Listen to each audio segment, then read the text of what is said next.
The successful investor Jim Rogers has recently stated in Bloomberg things like that the Fed is going to disappear or that the crisis we are going to have is going to be the worst he has ever seen. Let's see why he believes this, what he advises us to do now, and how we can protect ourselves.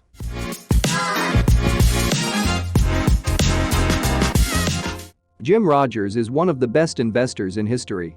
His numbers show it.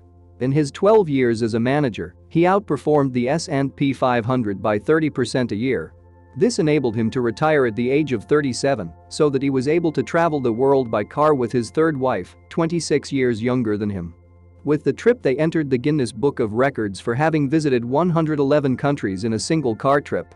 As an example of their management, from 1973 to 1980, Rogers and George Soros generated a 4,200 return, while the S&P 500 rose only 47% in an era characterized by high inflation, rising interest rates and low growth, a situation similar to today. So now his words are very much heated. The staggering amount of debt most people these days think is normal and not something to worry about.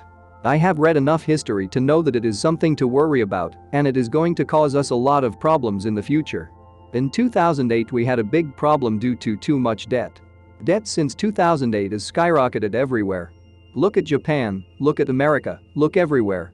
Debt has increased by staggering amounts since 2008, so I don't see how the next crisis can't be the worst in my lifetime. It just seems like a simple conclusion to me. Here we have the evolution of the world's doubt on gross domestic product over the last 50 years. We see that it has not stopped growing, with public debt at 99% of GDP. Adding private debt, we reach 256% of GDP. This means that the world debt is 2.5 times the world economy for 1 year. Most politicians have no idea. They certainly don't in Washington, D.C. What would you tell them? I would tell them to stop spending money and reduce the debt. But do you think they are going to do that? This chart shows each year's US government deficit or surplus. We see that it has run a deficit every year since 2001. This is that it always spends more than it takes in, especially in 2020 and 2021. Here we can see its expenditures and its revenues for 2022. As revenues are lower, to pay for the expenses it must go into debt this year for another trillion. This makes the cumulative net debt has been increasing for 20 years. Rogers would tell the rulers to stop spending so much and reduce the debt, but he knows they are not going to do it. In a democratic system, the ruler generally governs for 4 years. The effect of having more or less debt will be felt many years from now, but the money spent thanks to that debt is felt at the moment. People perceive it, and that means votes. At the ballot box, policies that will benefit us in the long term will not be rewarded, so the electoral system rewards short-termism regardless of who governs, and this is very bad for the long term. For example, we are now paying for the political mistakes of the past, and in the future we will pay for the mistakes made today. He was asked the next question, how well do central banks manage? Rogers replied, in the United States we have had 3 central banks. The first 2 central banks disappeared because of mistakes. The current one is also going to disappear eventually. I have only had in the United States 3 good central bankers in my lifetime. I don't remember many good central bankers. Most of these are bureaucrats and academics. They don't know what they are doing, they know what they read. They know how to keep their job, but they don't care about you and me, they care about their job above all else. We have a name, Paul Volcker, who ended the inflation of the 1970s, but it's because he knew what he had to do. The president told him, you can do whatever you want. The president was Jimmy Carter. He said, you can do whatever you want, and Volcker said, are you sure? Carter said, yes. Ironically, Carter lost the presidency because Volcker raised interest rates. By the end of 1979, U.S. Treasury bills yielded over 20%. No kidding, the yield was over 20%. Long-term government bonds yielded over 15%. Because Volcker knew what he had to do and he did it. We may have that problem again. So Rogers thinks the Fed will go away. Precisely, the Fed raised interest rates a few weeks ago, exactly 0.75% to between 3 and 3.25%. Whenever the Fed speaks, the markets are very attentive and relate for better or worse, and there can be swings during the speech, as was the case here. In the first 5 minutes, the S&P 500 fell 1.56%. A very fast fall in a very short time was not due to the 0.75% rise which was expected. It was because of the forecasts they gave for the future, both of lower economic growth, more inflation and above all, that they expect to end the year with interest rates at 4.40% and at 4.60% in 2023. This is 1% more than they expected in June. All this with the objective of reducing inflation to 2%. Moments later, from 215H to 245H, the S&P rose almost 2% during Powell's speech, which calmed the market by saying that they would be easing the level of rate hikes. But in the remaining hour and a quarter of the session, the S&P fell 2.72%. As always, the short-term market is very unpredictable. If you are enjoying this video and want to be aware of new videos, subscribe to this channel and turn on notifications. In general, we are seeing a lot of pessimism with the economic outlook. Inflation, rising interest rates, possible recession, and so on. Let's see what Rogers has to say about this. It has been more than 13 years since there has been a problem in the United States. That's the longest crisis-free period in US history. So we are going to have recessions again, and we are overdue. There should have been a crisis by now, but I don't know when there will be. There's a lot of pessimism right now, and usually when there's a lot of pessimism, something happens that makes the pessimism go away. So we assume that a peace is signed in Ukraine. I don't know, I'm just saying that something will happen. Everybody will be optimistic again and we will have a rebound, but in the markets after a prolonged rise we have falls, so even if there is a possible rebound, I suspect we will have a sharp fall. So now is the time to sell, to go short. That's what I hope. I'm smart enough to deal with this fall. It's always good to listen to the big investors, but then you have to make your own judgments. As an anecdote, in an interview you were given in 2011, you advised young Spaniards to go and live in one of the next two countries, Myanmar, which may surprise, although not as much as the second one, North Korea. Yes, North Korea, and you were serious because you thought that North Korea was going to open up to the world. I think this is a good example of judging on your own judgment. He was asked, "What did you know about investing when you started?" He answered the following. "I knew absolutely nothing about Wall Street. I knew something bad happened in New York in 1929. I even thought stocks and bonds were the same thing, but I had an interview with a guy and he told me to go work for them during the summer. So I did. I was on Wall Street and I loved it."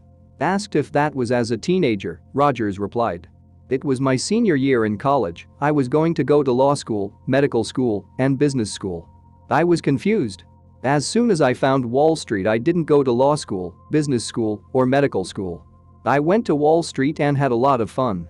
Then he was asked how he invested and he replied, "I just try to find things that are cheap, whatever they are and wherever they are. I've been investing in what I see best because it's cheap. I don't consider it necessary to have to look for something new and different. If I think I've found something cheap, I invest there. If I look around the world, bonds have never been so expensive in history. It was a bubble. Property in many places like New Zealand, Korea, was a bubble because of low interest rates. Well, interest rates are going to go higher, so property was not the best investment. A lot of stocks were a bubble. Samsung went up every day, Tencent went up. You know, a lot of stocks were in bubbles. This is all calmed down now. Still, the one asset that I know is still cheap is commodities. Silver, for example, is down 75% from its all-time high. These things are very, very cheap, and they are not in bubble numbers. And why is that?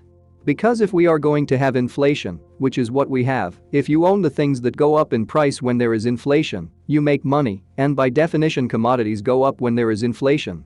Investing in commodities is complex. For example, here we have the price of silver. There is no trend. We see big rises, big falls and periods of sidewaysness. The price of commodities moves according to the supply and demand of that commodity. It is advisable to understand very well where the supply and demand of a commodity goes in order to invest in it. If well understood, investment in raw materials can be very profitable. In addition to raw materials, it is also positive with other investment. Well, inventories reducing because of the war and the virus. I am investing in agriculture and plan to invest more because I see that something has to change and is starting to change, and the war in Ukraine makes agriculture even more attractive because there is no food, as the Chinese, Russians and Ukrainians are big food producers. Farmland has been a better investment than real estate investment and a better investment than stocks in the last 30 years. In this table we can see how the stock market has returned just under 7%, rates 9%, and farmland more than 10% per year. The land generates two sources of income for the investor. Income from the periodic rents of the rented land and from the appreciation of the price when the land is sold. It is also an investment that protects against inflation, since the value of farmland tends to grow faster than inflation. Another advantage of this type of investment is that it does not suffer in crises, since we will continue to eat whatever happens. To invest in agriculture without directly buying the land, you can invest in an ETF of the sector.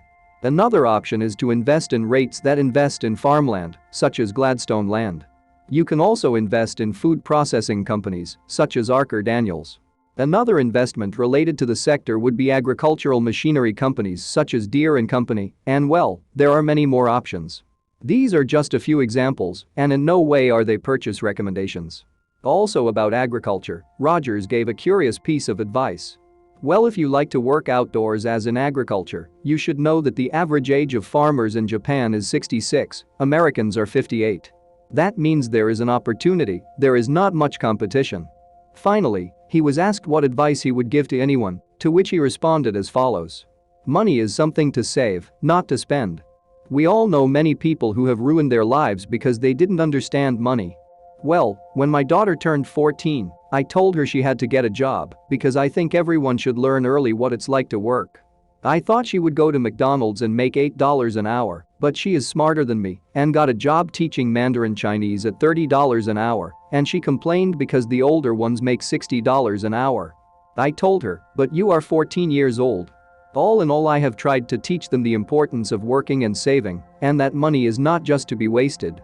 As a general rule, working and saving are the steps before investing. Once you decide to invest, it is key to do it right, since it has cost us our effort to get those savings. What do you think about Jim Rogers' words? Leave us your opinion in the comments. Thanks for watching The Money Street, and don't forget to click the subscribe button for more financial videos.